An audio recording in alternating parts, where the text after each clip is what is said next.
To fix the Cash App we could not verify this account belongs to you error. Follow these steps. First, ensure you are using the correct login credentials, including your email address and password. Double-check that your account information is up to date, including your name, address, and phone number. Next, check your phone number and email address associated with your Cash App account to ensure they are correct and active.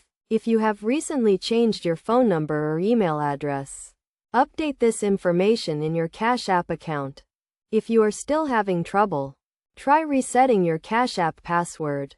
To do this, go to the Cash App login page, select Forgot Password, and follow the prompts to reset your password. Make sure to use a strong and unique password. Another possible solution is to verify your identity with Cash App.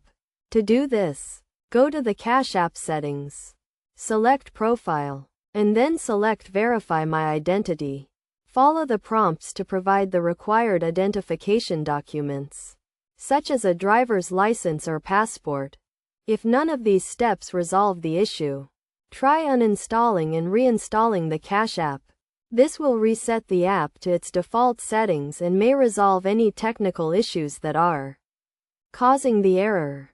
Finally, if you are still having trouble, contact Cash App customer support for assistance. They will be able to help you resolve the issue and regain access to your account. By following these steps, you should be able to fix the "we could not verify this account belongs to you" error and continue using Cash App without any issues.